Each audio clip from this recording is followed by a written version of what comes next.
So let's take a quick look into the viewer mailbag here. And I guess one question that's been coming up actually somewhat frequently, I've had folks, friends and neighbors asking the same sort of question.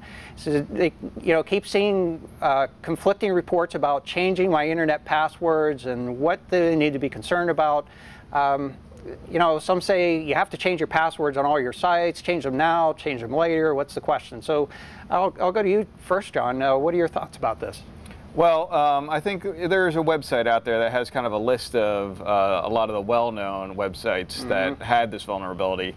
And I guess my opinion would be to go take a look at that, see if there's any of those sites are ones that you frequently used. And certainly, we know there's some social media websites and whatnot that had some compromise. So if you use those websites and then use that same password elsewhere, that might be something that you want to change. We always tell you don't use the same password on every single website that you use. So, if you have that kind of situation, I would definitely go change the passwords. But I also wouldn't go into a sky is falling, because there is, the chance that someone actually harvested your password, especially on a very busy site, they would have to do lots and lots of iterations of this attack. Right. And who knows who they're going to get. They're not necessarily going to get your account, but they're getting somebody. So everybody who's watching the show, somebody probably is going to get scooped up in all of that activity. Yeah. Well, and that's assuming they were actually doing it. Right. Yeah. And whether it was actually being this wasn't really a publicly known vulnerability. There's there are accounts of perhaps somebody knew it or somebody didn't know it, and perhaps it's been used, but it certainly wasn't something that was in in the well-known set of attack activity. We haven't seen any malware in the past that's been doing this sort of thing or had that sort of capability. So, as you said, I think the probability is quite low that it's actually been done. What I think is the original confusion around whether to change your password or not change your password was based on the fact that a lot of the popular sites hadn't actually fixed the bug yet. Right. And I think that people were saying, they were hesitating, don't go ahead and change all your passwords now because you'll have to do it again later because it's not fixed yet. Yeah, so I guess a couple of John, you referenced an external website. It's mashable.org, is that right? .com, I think. .com, perhaps. Okay, so we'll make sure they get a reference on the ThreatTraq site associated with this. But the significance here is that when I took a look at it, we didn't see any financial institutions that were identified, or none of the major financial institutions that were listed were identified as having ever been vulnerable. Right. The e-commerce sites, the major ones that you would tend to go to for purchasing activities, they weren't shown as ever being vulnerable.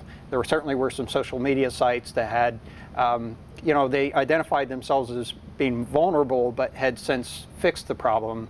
And certainly there's additional work that's going on to try to correct those things. And so the question becomes, it's a matter of timing. That is, if you're using one of the sites, if it's been identified as vulnerable, you want to change your password after that vulnerability has been corrected, and make sure that you're not sharing passwords across different sites. Right? All right. My 2 cents on this would be that you want to change the password, once the certificate has been reissued. Enable 2-factor authentication whenever you can. Then simply having a single password won't do them any good.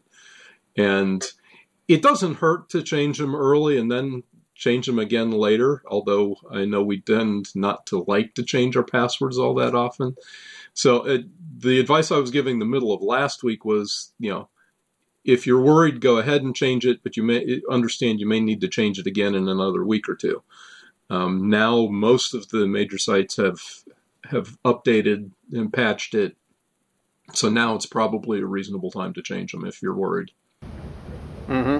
Okay, good advice. Thank you. Before we get off of the whole Heartbleed thing, and you might get into this on the charts later on in the show, one of the things that I think is important for people to know is it's not just your web servers that are potentially vulnerable here.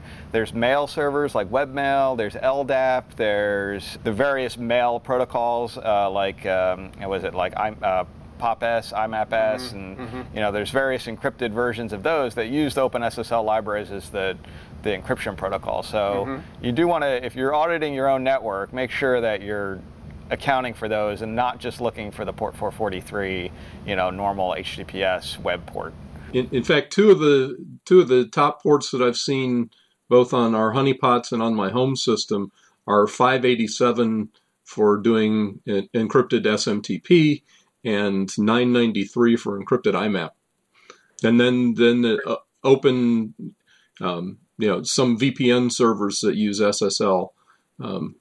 I happen to use one on my home system, and I've seen some scanning for that. I've seen the error messages after I fixed it, fortunately.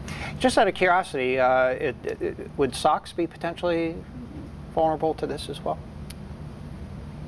I'm not sure. I'd have to think about that. Okay. Well, we'll take that as a homework assignment. It just occurred to me now. So.